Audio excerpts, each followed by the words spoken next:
Welcome everybody to the live stream and to another show in our On This Day in Sam Langford's career. So this is the 120-year anniversary of his fight with Arthur Cote. This was at the American Athletic Club in Boston, in Langford's home area of Boston. This is actually between two Canadian guys. His opponent, Arthur Cote, was actually born Aristide Cantara in Quebec, but he fought out of Biddeford, Maine. Langford was born in Nova Scotia and fought out of Boston, Massachusetts, but lived in Cambridge, Massachusetts, adjacent to Boston. So this isn't an important fight in Langford's career, but this was an important time in his career because he's just a few fights away from beating one of the great masters of the early gloved era, Joe Gans. So it's in the lead up to that. You can see on the right there, I got a graphic. I wasn't about to type all that out right now on my day off. So that's actually all the October anniversaries throughout Langford's career that I'm aware of.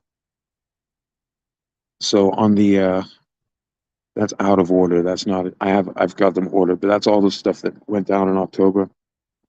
This is the only picture I could find right now of Cote. I could probably have to dig in the papers a while. I didn't get an opportunity. And that's an early picture of Langford. That's from I think the 1903 newspaper. There's another one, but that might have been taken in '02. That might be a photo from 1902, his initial foray into the sport. But anyway, and here's a sense. So this is like for those of y'all that aren't American, this is in like the extreme northeast of the United States. So at the top there, that's roughly where Biddeford, Maine is, where he had fights out of, but also that's, I guess, where he lived. And then Langford in the Boston area there. So let's see. I did a little graphic here. Let's have a look at, like I said, it's not a tremendously important fight, although this guy had fought some dudes. And I guess I should say Cote, he's reported between anywhere from 5'4" to 5'8". That might be over the course of his career, or typos, whatever. But this is according to Cyberboxing Zone, and fought between 130 and 138 pounds across his career. So it's pretty much solidly a lightweight. He let's see, he fought from 1899 to 1913, but the bulk of his busier seasons were really 1901 to 1910. Langford fought '02 to '26, but his busy years began in 1903, and then they really began. I didn't even do a graphic for his '02. It was just a single fight against Jack McVicker, a win. This is his 1903 as we understand it to exist right now. Has the one setback against Danny Dwayne.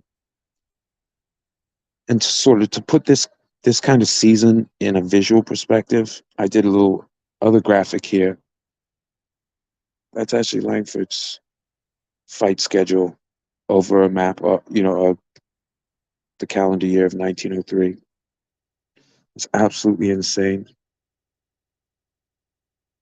But let's see here. So Cote, he had not a lot of success in '02, although a couple of those fights against Mike Twin Sullivan were alternately reported as losses over 15 or draws. So I'm not so take that with a grain of salt. He fought Andy Watson, a serious guy. Fought Jimmy Gardner, a serious guy. And then Sullivan, Mike Twin Sullivan, Belfield Walcott, serious dude. He's fighting some guys, but not with a tremendous amount of success. Langford, for his part, was largely just kicking asses left and right, although he got the setback against Dwayne. But he came out of that with a 20-round points win over Belfield Walcott. Then he got Kid Griffo on points over 12, Shadow Morris on points over 12. And that leads us up to the Cote fight. I think I assembled graphics. I don't have pictures of some of his early season opponents, like Luther Manuel. I haven't found one yet. There's a couple other dudes. But here's some of them from the upper left going over to the right along the top row. That's Billy Chisholm. That was the second fight of this year. I don't have one for Arthur Pratt before that. That's Johnny Butler, drawing of him. Then with the mustache there, that's Stonewall Bob Allen. Then Andy Watson. He had multiple fights against Andy Watson. He was a pretty serious guy. And then Billy Jordan. And then Timmy Kearns. Then going down to the lower ranks there, starting on the left, that's Walter Burgo. Then there's Danny Duane, second from the left, who actually got the win over him. He's a good fighter. And then Belfield Walcott, and then Kid Griffo, and then Shadow Morris. And then on the bottom right there, that's the one of the earliest photos of Langford that I've seen. So and he had multiple fights against some of those guys, and also against at least one of the dudes that don't appear on here. I don't have a picture for John Johnson either, but that's whatever it is. Now, following this fight, he gets dude out of there. I think it's in 5. I should have looked at that before I went before I went live. Yeah, TKO 5. Now, following this, he's had a very busy season, but following this, it's like a little bit more measured. So he fights. Let me pull up the calendar again. Here we go. So you see, so this after this fight, he fights Patsy Sweeney, but that's in looks like that's in November.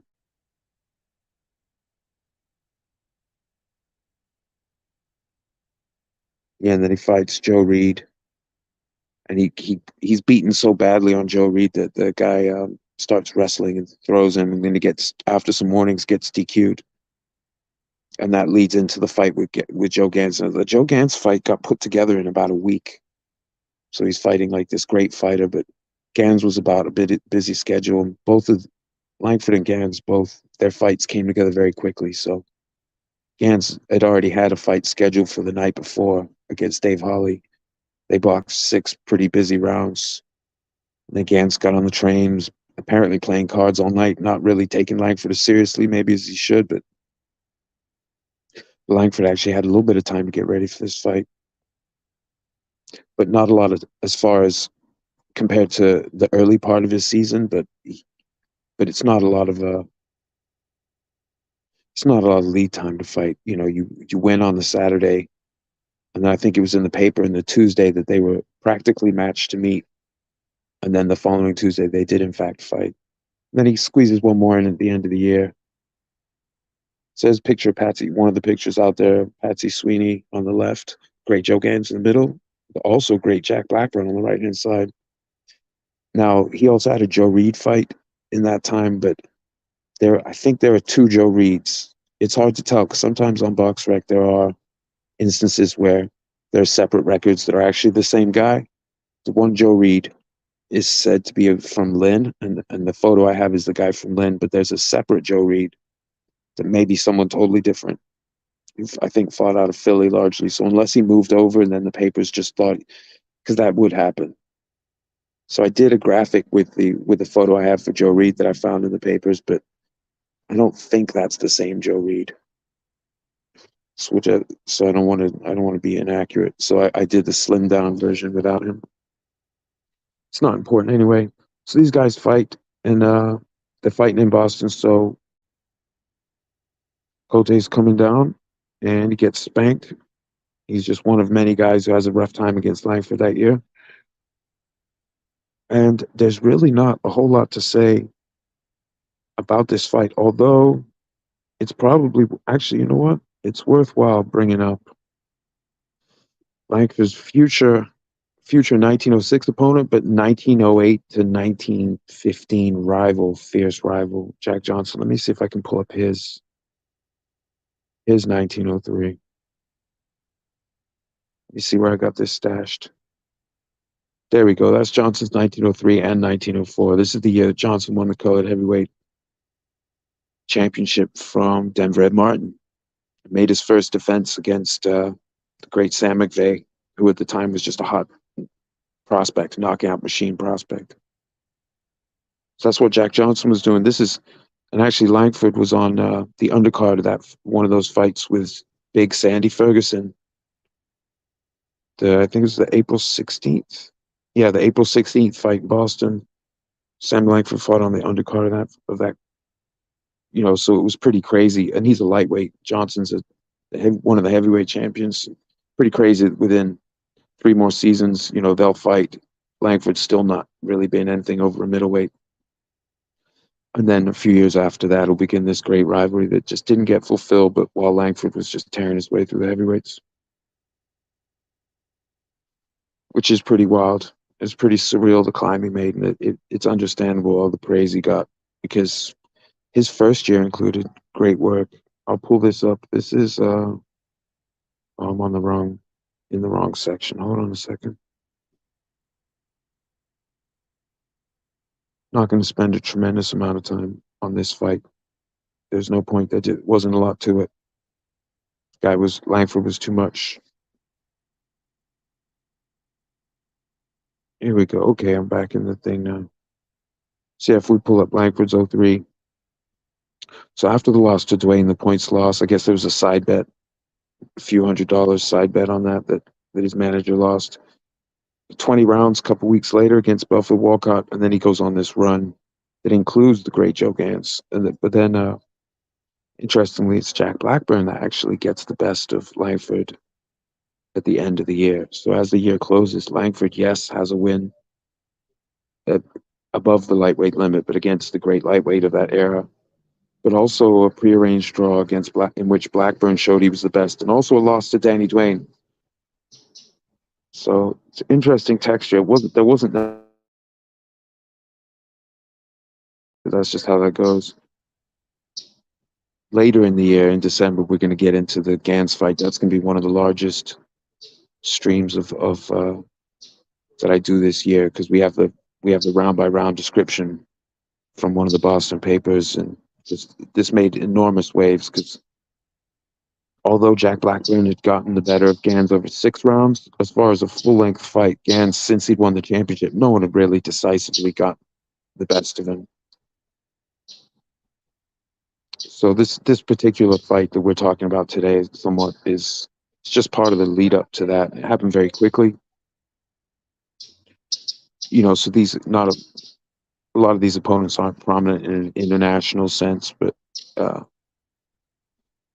but these are people who counted. And actually, at that time, like some of the best fighters in the world did fight out of Boston. That would include Langford, especially, and he would show that by beating Gans. So, but the welterweight champion Barbados Walcott, whose brother Langford fights this year and the year following, as well as fighting his brother, but they stayed in Boston, in Malden, in the neighborhood of Malden. So that's pretty much what happened with this fight. He schooled him. It's part of a crazy busy year. It led to even bigger things. It led to the Joe Gans win, which was massive. In the season following, Langford, I'm not going to get into it right now, but we'll have some anniversaries coming up. Not in October, but in November, you can see there are 3 anniversaries from his 1904 season. He was putting people through it, so we'll be talking about more and more prominent fights. Although it's going in order of date, but there's some big stuff coming up in November, and then some massive stuff in December. But for the rest of this month, we got a lot of stuff going on. I think it was the 6th. There are like 4 different anniversaries tomorrow, so that's going to be not important fights, but that's going to take a couple minutes. I better make sure I got the graphics ready. So I think I'm going to call it, although I suppose I could talk a little bit about 1903 in general before I do. Let me see here. I think I have a section. I think I have a bunch of the 1903 seasons from a live stream I did with Josh City from 86 Boxing. Let me see what I got going on here.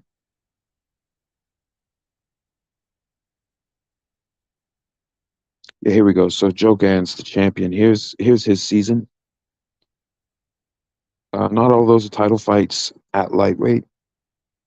And in fact, the Langford fight was a non-title fight. They were supposed to fight 138 pounds ringside weigh, and Langford was 140. But he only knew about the fight, it seems like a week or so in advance. So that would explain perhaps why he couldn't get the weight down in time. I've seen a couple writers reference that later in later publications, saying if he'd had more time to get ready for the fight, could have made the weight, might well have become the champion. So Langford, who else did Langford fight that year? He fought Kid Griffo, his Kid Griffo season. Tough loss to Jigstone. Lost to Langford and 3 losses to Jimmy Gardner. Got a DQ win over Danny Dwayne, who's the only guy who beat Langford that year. Got a points win over Watson, who Langford was drawing with. Also drew with Danny Dwayne. So he was doing some pretty decent work. I think it was early in Kid Griffo's career. Now, we mentioned Timmy Kearns, who Langford beats. I guess that closes up. Kearns doesn't fight again that year. He was making, other than the sail-off fight, he was on fights. He was making a little bit of a comeback. I guess Langford shut that down. Let's see, Langford fights Dave Holly in '04, but Holly had fought some guys in '02 and '03 that did fight Langford in '03. So he was fighting out of Philly. A lot of those are 6-round fights. Dave Holly was dead serious. That win over Spike Sullivan, was a very popular fighter over in these parts here in Boston. So counts for a lot. Loses and draws with Gans, but does get the 6-round newspaper decision win over over Jack Blackburn this year. Not too long, the month before Blackburn gets the best of Langford in a prearranged draw, which is pretty impressive. And it might have been Blackburn's only loss of the year. Let me look that up. I'm pretty sure I did one for Blackburn. I forgot I had these when I was about to start the live stream. It escaped my memory. Where's Blackburn? Here he is. There's Blackburn's 1903. Talk about an impressive year. Again, like Holly, he's fighting out of Philly. So again, like Holly, it's a no decision, city. So a lot of these are 6 rounds, and the only time you get a decision is if he stops the guy. Like in September, he stops Tommy Wild. I think that was and Vernon Campbell, in fact, and Tommy Daly. And I think all of those might have actually happened in Philly. But so in a no decision state, you can get a verdict of a knockout or a win on a foul or something. But if they finish standing, then it's a no decision. So it's similar to a prearranged draw in that if you both make it through the length of the fight, then the outcome is either determined or in the no decision it's prohibited. Let's see what everyone else was doing in these this year.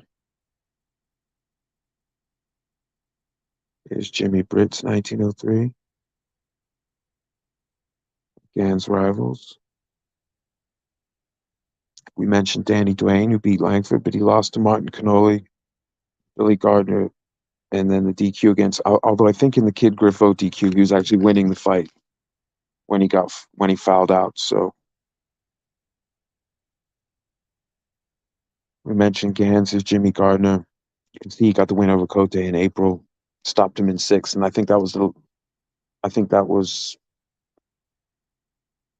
maybe I'm confused. I'm not sure if that was the last fight that Cote had before fighting Langford. I can't quite remember now. I mentioned Spike Sullivan.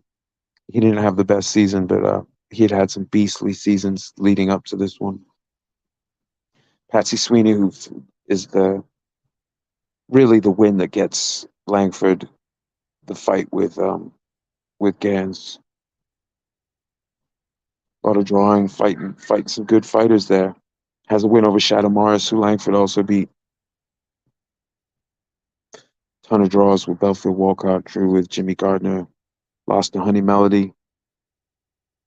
Future welter champ. There's Honey Melody's season. Holy cow. Bill Melody putting in that work. Who else? Future Joe Gans rival battling Nelson. Here's what he was doing in 1903. We mentioned Belfield Walcott. Tough guy, fighting a tough schedule.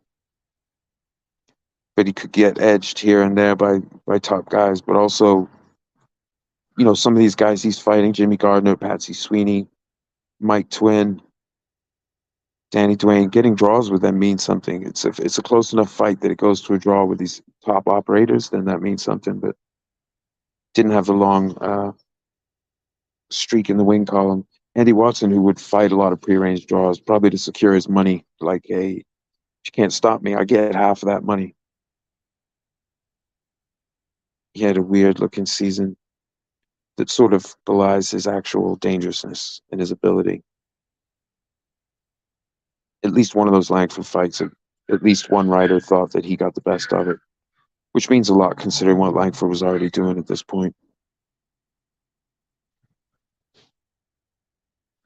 Oh, what's up, Joe? Yeah, this is sort of a very, very narrow thing. Like, this is not a big fight, but I understand. I'm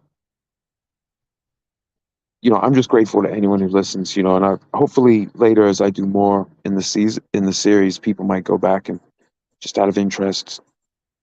But I'm happy to do it for anybody. And I thank you for coming through and listening, bro. So who else is going on? Bobby Dobbs. I think he was still at lightweight this year. Yes, he's fighting lightweights. Although I'm not sure all of them are lightweights there, but certainly Spike Sullivan. He was going through, I think we mentioned Martin Cannoli. Yeah, because he had gotten the win over Dwayne. I think he was a Fall River, which is south of Boston. A very popular fighter that he was.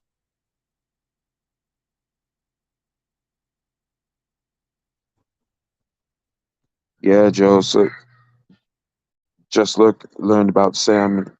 Yeah, I mean, there's a good argument that Sam was the greatest of them all. Like there were people even decades after Sam's heyday that seemed to feel that way. So, and certainly that he was one of them, one of the great fighting machines for his size that just ever walked the earth. Lots of guys doing lots of work here. I mean, all these guys that are largely at lightweight at this time, these guys are putting in work. Here's Elbows McFadden's 1903. Langford was supposed to fight him this year. Elbows refused to fight him, claiming an injury. They fought in '04 and it didn't go well for him, but he stopped Elbows, barely got touched, stopped him, knocked him spark out for a couple minutes in a row. But in '03, it would have been a better fight. Had the injury or reluctance, whatever it actually was, uh, not prevented the thing. You can see he got a win over Belfort Walcott that year. Drew and Mike Twin. And the Sullivan twins were serious dudes. They were known to be serious dudes in this area. So like they fought a lot of people, counted. This was a time when it was easier to get a draw. That's why you see a lot of draws. It doesn't mean it was a bad fight. It just means that some of these refs they had a preference for a draw if there wasn't a clear winner.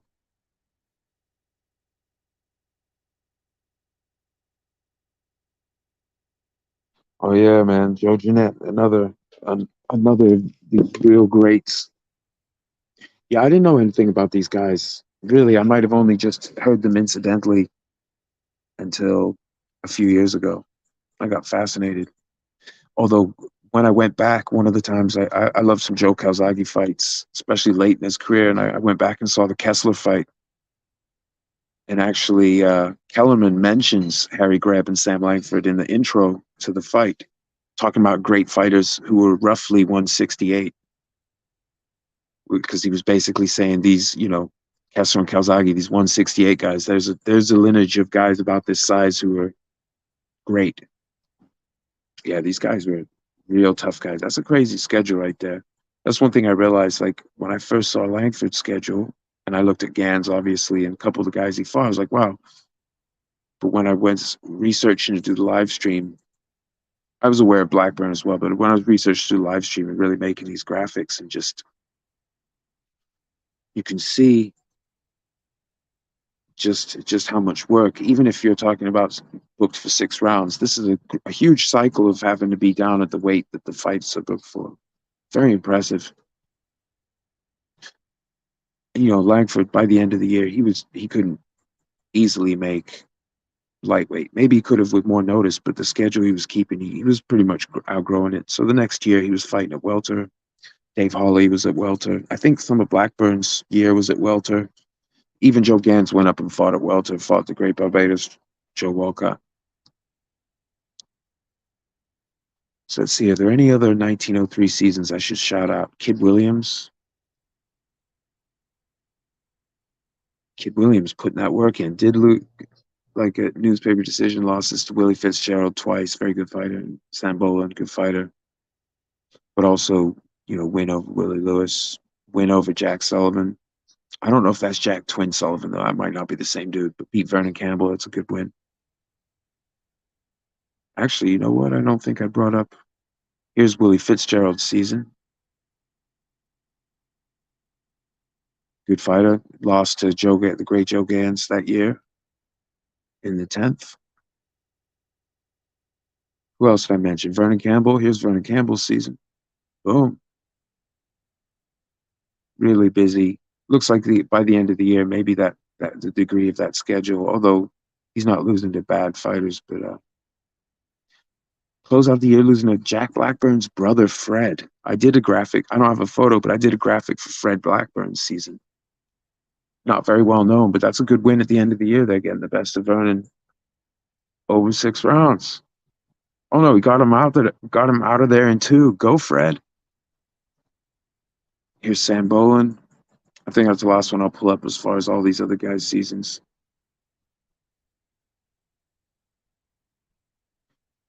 Also, as your great granddad saw Langford in 1314. Yeah, that's so cool. I was very blessed to hear about Langford and his great contemporaries from a couple great channels here on YouTube, Scrapbook Boxing and also Hardline Boxing Talk. Those 2 channels, they do a lot of whole ton of content across lots of eras, but especially this old school stuff where it's a little harder to find people going through. So check those channels out. And you can also, I would recommend strongly 86 Boxing. Josh City from 86 Boxing does a blend. He's been a guest on here, as has Scrapbook and Hardline, but he's been a guest on here to talk about. Well, actually, we did a show on these 1903 on these seasons. That's why I even have the graphics. But he's done a lot of stuff on historical boxers including from the teens when your granddad saw Langford. So I'm gonna pull back up my.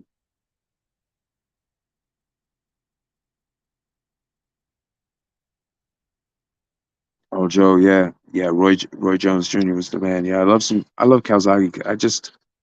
Something about that volume attack and the relationship with his dad. His dad was a musician. I'm a musician, so his dad was describing sort of like he was drawing the analogy between a fight and a rock and roll song. And when he talks about the chorus, and that's when it's time to go time, and then Joe would kind of fight like that with the flurries to try and finish guys. I just love that. I actually drifted a little bit away from boxing when Calzaghe retired, and then I came back to it with more of a historical interest rather than fandom. But Calzaghe was my guy for some time. For some short time, I got into it. He was one of the guys who got me into it.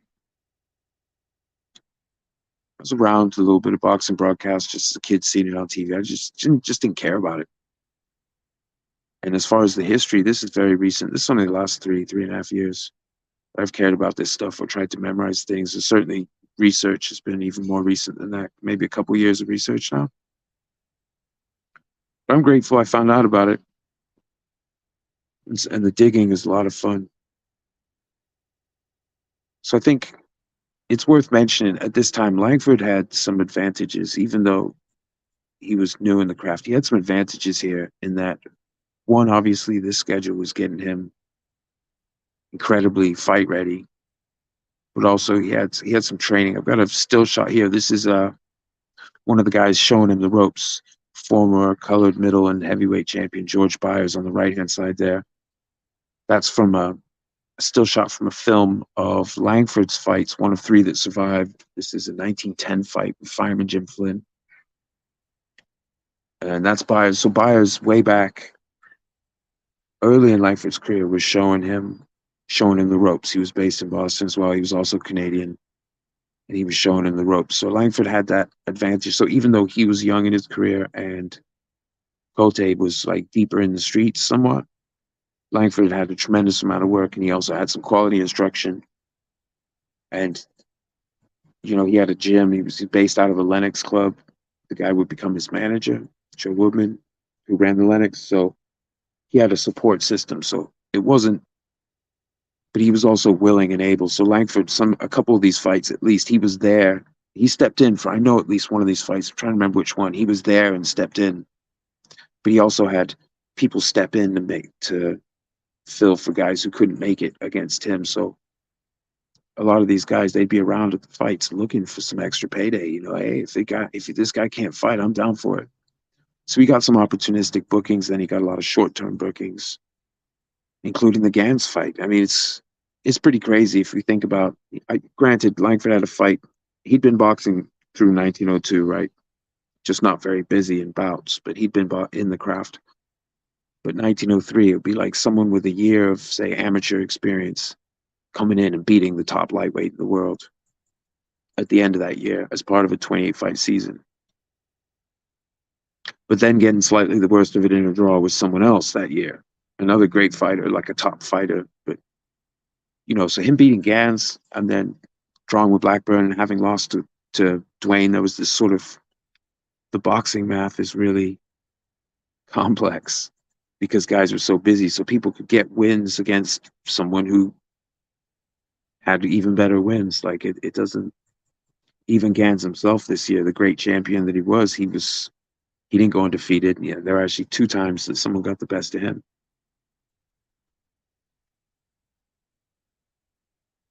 Let's see. Yeah, so just to respond to Joe, said Duran was the king. Duran was awesome. Joe Karachi. Sam's build reminds me of Tyson's, lighter weight, but he had that same build.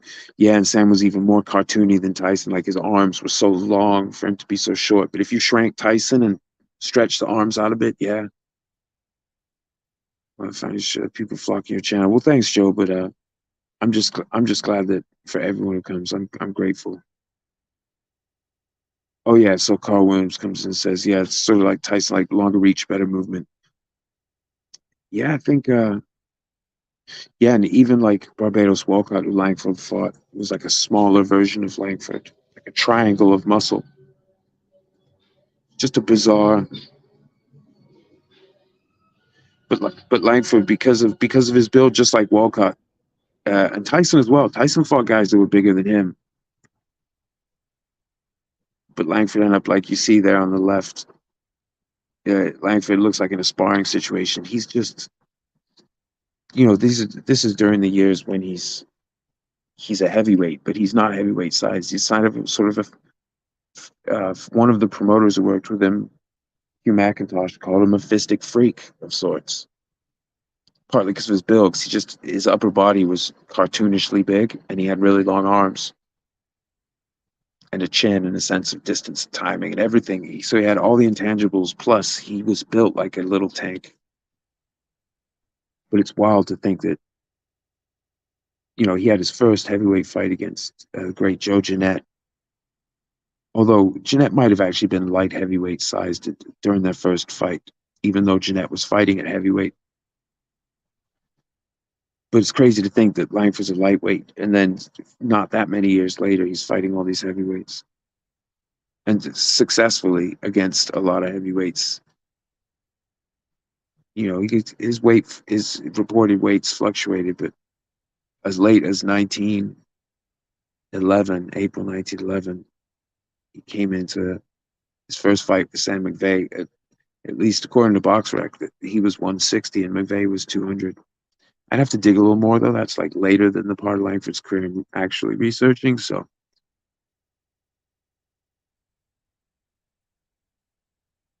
it's I don't want to amplify misinformation, but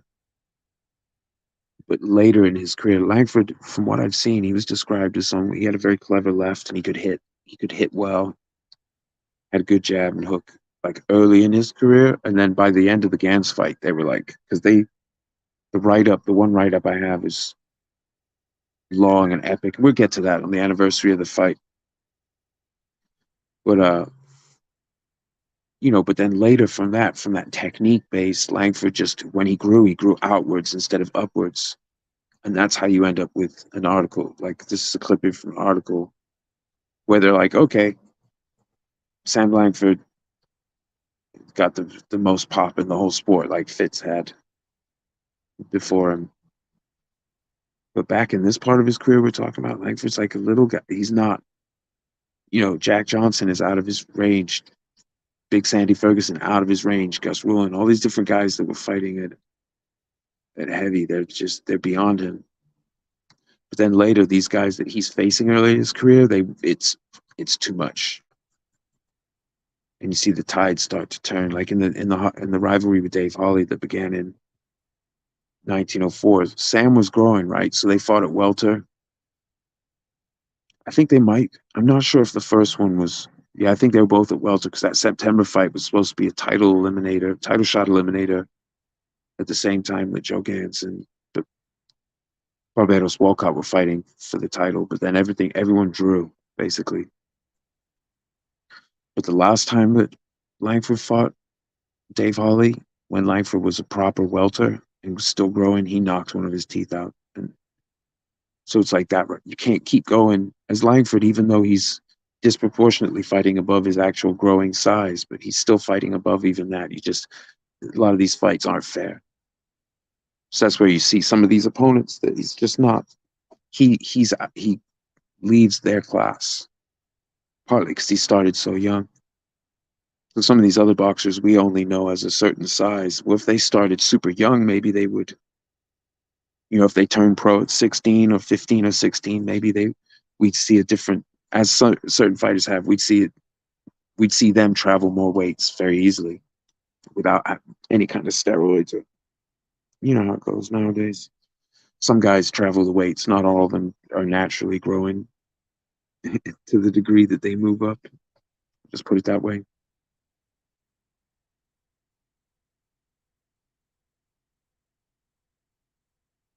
Yeah, Joe, there's such great fight. We're so blessed. There's so much fights. There's so many fights available online, even just free on YouTube. There's so much old school stuff. It's just all these different generations, great stuff. Carl says Langford had a stunning left hook and a fast double left right combo. Yeah, and he also could do the right left where punching low and then swimming up with that left hook, using it to set up the left hook. But bang, punching on that. Like that sort of that broken rhythm. Apparently, that was something he got very good at. That sort of broken rhythm, but also George Byers really knew how to throw. He had a good left hook, and he gave Langford the secret how to set his weight and get it right to land it very early in Langford's career. So he had all this time to learn. Oh wow, Carl, that's cool. Oh, we get sent back after. Yeah, Joe, that's true. Langford was taking fights not just when he had glaucoma, but he got nerve damage in 1917. He still fought into 26. So one of those eyes was pretty much useless while he had cataracts in the other eye. So it's just, but that's he paid the price for such a long career. But we celebrate these guys, for what they did do. The aftermath that hits everyone in combat sports to a greater or lesser degree. But what can we do? We can't do anything about that. But we can certainly at least celebrate this little stuff, especially as a year like this. Like this is, I've been looking at Langford pretty closely for a few years now in a row. It still blows my mind this kind of schedule, and knowing that there were other fights that just didn't happen that were supposed to happen this very year and the year following, like that, and the year prior. Too, there were actually several that were canceled. So this isn't even as busy as he wanted to be, which is pretty crazy. We see the opposite today. But then in 1904, took it a little bit easier. Not easier though, because who's he fighting? Well, he's fighting Andy Watson again, tough character. Fighting the great Jack Blackburn again. Belfield Walcott again. Stops Charles Johnson easily in 5. Stops Willie Lewis, who would go on to be a very serious dude himself. Stops him in 2. Loses on points to Dave Holly. Can't handle the shoulder roll and the loop punching and Dave Holly's sort of crouching attack and switching up different approaches throughout the fight. Holly gets him. He gets that back, but he doesn't get it back this year. They fight 2 more draws, 15 rounds in Baltimore, and then a 6-rounder in Holly's home adopted hometown in Philly. I think Holly's actually from Camden, New Jersey, but fought out of Philly. Who else Langford get known for? Stops elbows McFadden easily. Elbows almost didn't get out of the first, and in the second, he got the best description I saw. He got punched and he landed shoulders first and was out for 2 minutes. But elbows was a little bit on in his career, but he was a good fighter, a great technician. Then he does finally get the win over Randy Watson. Then Tommy Sullivan in 3, Jack Blackburn draws him for 15, and then Joe Reed. And again, I'm not sure which of the Joe Reeds, although in this graphic that I made before, I did put the one Joe Reed, but I don't know if this one here is Joe Reed of Lynn or if that's different from the Joe Reed of Philly. Still working on finding out. It's True Bruins. BoxRec has some things, but it's also like how do we interpret information? Like newspaper decisions is which newspapers, how many are available, which ones are syndicated. Someone has to make a judgment call. Difference between syndicated things that aren't really, they're just multiplying one opinion on the fight. Yeah, so it's all a little complicated. So I try to, I try to be understanding, like BoxRec, Cyber Boxing Zone, all the different sites. There's what they're dealing with a lot of information. I'm zeroing in pretty close, and I still make a lot of mistakes. But I'm definitely heavily looking forward to later this year when we get to the Gans fight. The most important fight by far of his 1903. We're absolutely going to get into that. And I imagine. I mean, let's see. I think this is only the first. This is the first one of his 1903 season that I've done an anniversary of. So within a year, but from now, that's 27 more shows as planned. Just on that one year, and he fought all the way to 26. Madness. So I think I've probably talked enough about this fight. I've rambled about some other stuff too. Real quick, put Cote's 02 and 03 season there. And just for Langford's 02, just had one fight, relatively unimportant win, like at the beginning. It was against an amateur rival, Jack McVicker. It was, but then you look at all of that, it's crazy. And his career stays crazy. Not everyone can keep it up. And actually, Cote went on to have some other busy years. So he didn't like peter out after this. There were fighters that fought Langford and then fought very little afterwards. Almost like perhaps part of the beating they got off of Langford took something out of them. I think Billy Jordan was like that, but although that's the second from the right on the top row there. Although in his defense, he got like shot 3 times in the abdomen. One of them was they had trouble extracting. He was near death, and he was fighting a year later, but he was fighting St. Langford. That didn't go well. But incredible that he survived that severe of a shooting and still came back and fought again. Guys were tough. Oh, thanks, Joe. Yeah, it's a pleasure talking about this stuff. I'm still learning. I'm still like it. It's still hard to keep it all in my head. So I've got more notes and charts now than I had before. So stuff like this, I need to do a chart like this, like a zoomed in one on the part of Massachusetts and Rhode Island that Langford was fighting in for this season. The next anniversary of a 1903 fight, I'll have a chart that shows all the different clubs he fought, where all the different clubs were, if I can figure it out.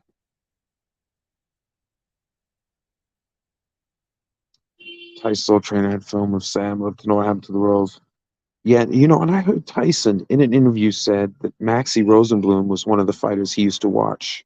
Unless that was a gaffe, unless that was an unintentional thing that mistaken. I'm not aware of any surviving fight footage of Rosenblum.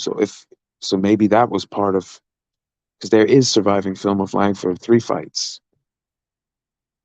But as far as that Rosenblum, when I saw Tyson say that, I'm like, I wonder if he was mistaken or if he was just listing another great fighter, because I know Cuss talked about Rosenblum, so maybe he was confused. I'd be interested to know that, to be honest. Still have a lot more information organizing to go. My folders are just a nightmare of chaos. but I was able to gather enough stuff. I feel like I might have even left out a couple of the guys that I had graphics for pictures of for this year, but I'm not sure. For some reason, I feel like there's another guy he fought that I have one for. No big deal though. Yeah, I agree, Joe. Maybe a film about Langford, but it would be tough to make it anything other than a depressing ending. 'Cause Langford didn't get like he had a humble finish, humble beginnings, humble finish, and the greatness in the middle. But it's there was someone who was trying to make a movie on him. I saw like a trailer, but I don't know where that went or what stage that's in. But that was happening at one point. Fascinating career. Trying to write a book about his early seasons. I'm faced with a small version of the overall Langford arc, which ended with like blindness and poverty, but like the part of his career that I wanted to write about, 1902 to 1906. And actually, the part I was going to stop at was two losses in a row. The loss to Jack Johnson and to young Peter Jackson. I'm just not sure if I'm going to have to be careful trying to, how do you wrap that book up without being a big old downer? Or then talking about all the success he had in a row after that without people thinking like, should have written the book about that part. Because I'm really focused on like this formative part of his career. So certainly going to be trying to thread the needle as far as the how exactly to get it all across the part that I'm interested in. Yeah, Joe, he traveled around. Some of these rivalries, like the one with Jeanette, the one with McVeigh, they happen all different places around the world, around the U.S. and also around the world, different countries. It's another thing I just love seeing. Like, just they were taking the craft around. You know, they weren't just like hiding at home. I'm trying to remember Langford's first trip out of the country, well, out of his adopted country. I think it was '07 when he went to fight Tiger Smith in London. I think that might have been his first trip out of his first fight out of the country, but I don't know for sure. I should know that offhand. I just now I'm second guessing myself. No big deal. See, causes a guy in '67 called Tommy Day, Canadian solo who helped trade him. Oh, really? Oh, it's fascinating. Yeah, I have to look that up. Okay, folks. Well, it's been good. I think I think I've overdone, if anything. But we certainly got a little bit in. There wasn't too much to say about Cote, but he did win. Uh, he had some things like I guess it was a bit chaotic in his life, but he went on like a drugstore rampage at the beginning of either '02 or '03, and then had no memory of it when they came to arrest him at home.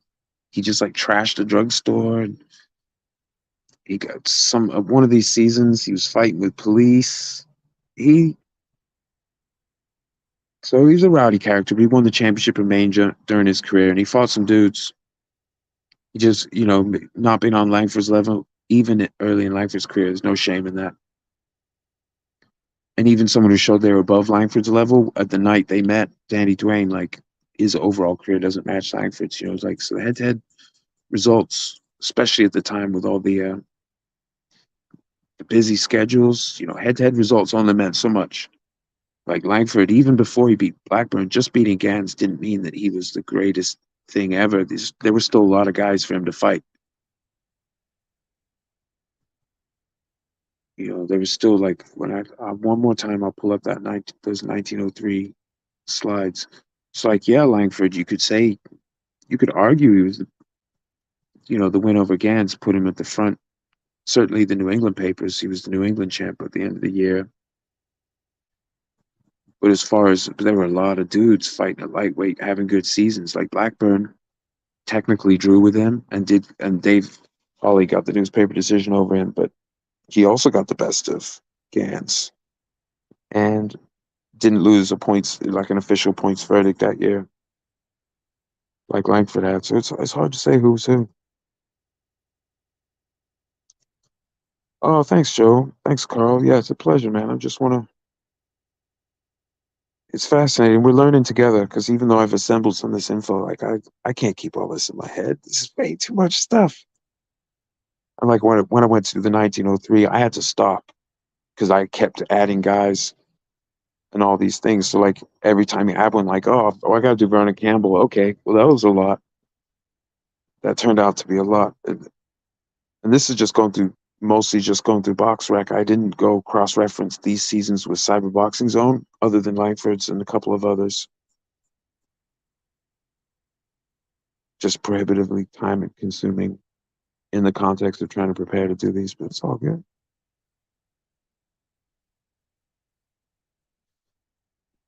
But Holly, someone to watch this year, and then so even though Gans got the best of him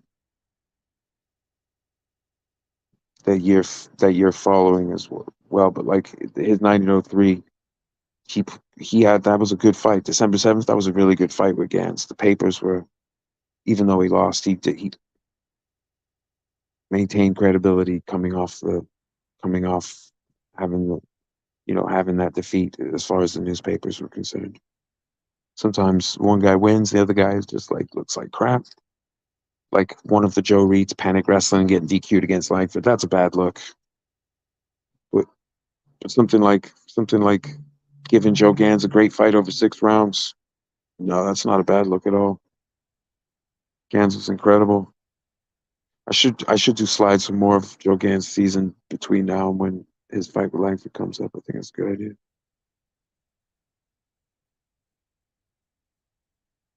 Just briefly, like I said, this is one of the ones coming up later this year. Passy Sweeney fight that he had in that season. I'm gonna actually call it. I think we've adequately explored this. There is actually at some point there's going to be a part two of the. Where's my part one graphic? Yes, here's the graphic I did for the talk with Josh City from 86 Boxing. We're going to do a part two at some point, but I can't wait till later in this year when we get into this. Joe Gans, Sam Langford, their 15-round battle. I think I was at the Criterion Club, like a high-end boxing club in Boston. Well, that's it, folks. I think we're good. We hit what we needed to hit. I want to thank you for joining me. Thanks for feedback in the chat. And yeah, we'll definitely have some more. Well, we'll have some more tomorrow, 4 fights, although it might not go quite an hour because they're not in his formative seasons and they're relatively unimportant fights. But I guarantee we'll get something going on for you. So thanks for joining. I hope you have a fantastic day. Take it easy, y'all.